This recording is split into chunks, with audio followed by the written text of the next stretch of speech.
اور اسی انداز سے ہم لوگ تقریر کریں. یعنی یہ ضروری نہیں ہے کہ آپ انہی الفاظ میں وہ تقریر یاد کریں. اگر ان الفاظ میں یاد کرتے ہیں تو بہت اچھا ہوگا، یہ مطلوب ہے. لیکن اگر آپ جو ہے اس کو اپنے الفاظ میں لاتے ہیں لیکن دلیل اور مواد ان دونوں کا آپ خیال رکھتے ہیں تو انشاءاللہ کافی ہو جائے گا. دلیل اور مواد کو خیال رکھتے ہوئے اپنے الفاظ میں اگر بولتے ہیں تو انشاءاللہ کوئی حرج نہیں ہے. اور پھر اسی طرح حوار بھی ہوں گے اور وہ آپ کو بھیج دی جائیں گے انشاءاللہ اگلے 2 دن میں. اگلے 2 دن میں ہم لوگ حوار بھیج دیں گے.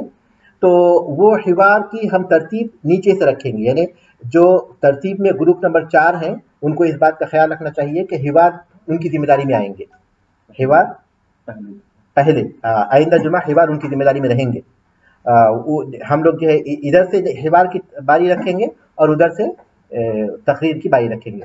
تقریر تو بالکل واضح ہے، جن کا نام آئے گا وہ اپنے طور پر سامنے آئیں گے اور دیکھتے ہوئے خطاب کریں گے. خطاب میں جو ہے کبھی دائیں دیکھیں گے، کبھی بائیں دیکھیں گے، کبھی سامنے دیکھیں گے، ایک طرف نہیں دیکھیں گے. ٹھیک ہے، اپنے چہرے کو جو ہے ادھر ادھر گھمائیں گے تاکہ لوگ محسوس ہوں کہ آپ خطاب کر رہے ہیں باقاعدہ، کیونکہ اس شخص کو آپ متاثر کرنا چاہتے ہیں جس کو آپ دیکھ رہے ہیں. تو اس حیثیت سے گفتگو کا ایک انداز ہے کہ آدمی ادھر ادھر دیکھا کرے. ٹھیک ہے. اور حوار ایسا ہوگا کہ کوئی 2 مرد جو حوار دیا گیا ہے، حوار مکالمے کو بولتے ہیں، آپسی گفتگو کو بولتے ہیں. تو جن کی باری ہوگی وہ باقاعدہ اس کو رد کر آئیں گے. میں رٹنے کا لفظ استعمال کر رہا ہوں اس لیے کہ سیم ٹو سیم تقریر میں نے رٹنے کا استعمال نہیں کیا کیونکہ آپ اس کو اپنے الفاظ میں بول سکتے ہیں. حوار عربی زبان میں ہے اور عربی زبان کو آپ اس وقت تک ادا، کیونکہ آج عربی مادری زبان نہیں ہے، اردو آپ کی مادری زبان ہے. جو تقریر لکھی ہوئی ان الفاظ کے علاوہ دوسرے الفاظ کو آپ ادا کر سکتے ہیں. عربی کے پاس آپ کے پاس وہ الفاظ نہیں ہے، الفاظ کا ذخیرہ نہیں ہے، وہی الفاظ آپ کو سیکھنا ہے. تو حوار جو آپ کو لفظ بلفظ یاد کرنے ہوں گے. اور 2 آدمی جب حوار کر رہے ہیں تو دونوں حوار ان کو یاد کرنے ہوں گے، کیونکہ پہلی دفعہ وہ ایک طرف سے بولیں گے، دوسری دفعہ دوسرے فریق بن کر بولیں گے. حوار 2 فریق کے درمیان ہے، 2 شخصوں کے درمیان ہے. تو وہ پہلی مرتبہ ایک شخص کے طور پر بولے، دوسری مرتبہ پھر دوسرے شخص کے طور پر بولیں گے. تو حوار کے بارے میں اچھی طرح یاد رکھیے کہ حوار دونوں طرف کا یاد کریں گے. اب جو دونوں آئیں گے وہ ایک مرتبہ ایک طرف سے کریں گے تو دوسری مرتبہ دوسری طرف سے حوار کریں گے. اس طرح ہم لوگ اپنے جو وقت ہم کو ملے گا اس میں تقریر اور حوار دونوں کی تربیت ہوگی. حوار کا فائدہ یہ ہوگا کہ ہم آہستہ آہستہ عربی زبان بات کرنے کی صلاحیت پیدا ہوگی ایک وقت کے ساتھ، بشرطے کہ اس کو ایک بار یاد کرنے کے بعد اس کو بار بار پڑھتے رہیں، کیونکہ یہ ہماری مادری زبان استعمال نہیں ہوتا ہو.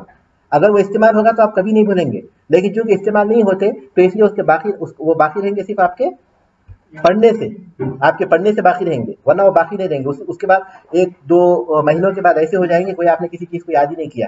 ایک بات ہمیں اچھی طرح یاد رکھنا چاہیے کہ لا یطلب العلم براحت الجسد، جسم کے آرام کے ذریعے علم حاصل نہیں کیا جا سکتا. اگر ہم یہ چاہیں کہ ایک طالب علم کی حیثیت سے ہمارے جو شب و روز ہیں، ہمارے جو نظام الاوقات ہیں وہ عام لوگوں کی طرح ہی رہیں، ہم اسی طرح اپنی بات چیت میں مشغول رہتے ہیں، اسی طرح کھیل کود میں مشغول رہتے ہیں، اسی طرح سیر و تفریح میں مصروف رہتے ہیں اور علم کے لیے حاصل کرنے کے لیے روز کوئی وقت نہیں نکالتے، تو اس کا مطلب یہ کہ ہم علم کے شوقین نہیں ہیں. ضروری ہے کہ ہمارے اوقات میں اور دوسرے لوگ جو اس کا شوق نہیں رکھتے، اس کی طرف نہیں رکھتے یا اس میں شامل نہیں ہیں، ان میں فرق ہونا چاہیے اور یہ فرق ہر روز ظاہر ہونا چاہیے. کم سے کم اس کا فرق جو ہے علم و عمل کے ذریعے حاصل ہونا چاہیے. اس کی کم سے کم حد یہ ہے کہ جو ہم لوگ سیکھ رہے ہیں اس کا اعادہ کر لیں، ورنہ اس کا تعلق تو یہ ہے کہ آپ مطالعہ کریں، اپنے مطالعے کو وسیع کریں.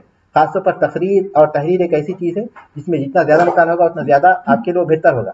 لیکن کم سے کم ہمارے لیے اتنا ہونا چاہیے کہ ہم اپنے دن کے اوقات میں سے کچھ نہ کچھ حصہ، دن یا رات کے اوقات میں سے کچھ نہ کچھ حصہ اپنے اس سبق کے لیے دیں.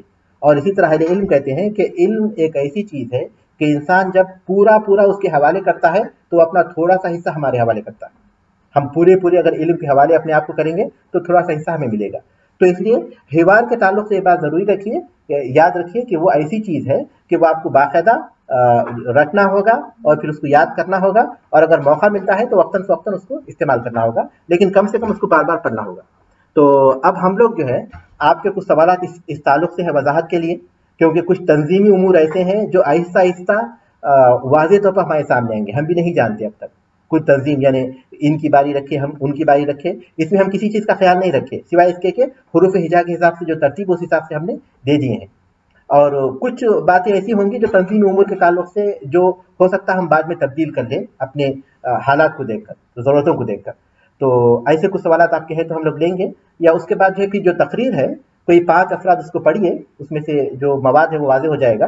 اس میں الفاظ کی کچھ غلطی ہو تو ہم واضح کر لیں گے تاکہ سب لوگ اس کو سنیں، کیونکہ ہر ایک کو تقریر کرنا ہے، تو سب لوگ اس کو سن لیں، اس کو درست کر لیں. اس کے بعد جو ہے پھر آج ہم کلاس کو ہم بس کریں گے، اور آئندہ جو ہے پھر حوار اور تقریر دونوں کی جو ہے باقاعدہ تربیت رہے گی، یعنی آپ باقاعدہ طور پر اس کو استعمال کریں گے انشاءاللہ.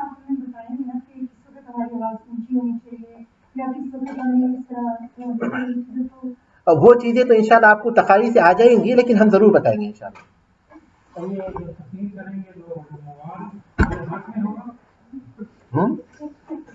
نہیں دیکھیے تقریر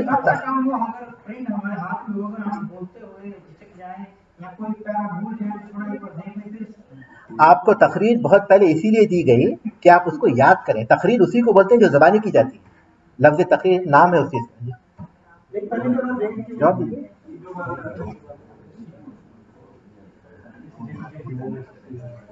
دیکھیے اس میں اگر آپ لوگوں کو ایسا مشکل ہو رہی ہے نا تو آپ اردو تقریر بھی رٹ ہی لیجئے، وہ آپ کے لیے زیادہ بہتر بھائی، کیا تاکہ الفاظ کا ذخیرہ بھی آپ کے پاس ہو جائے.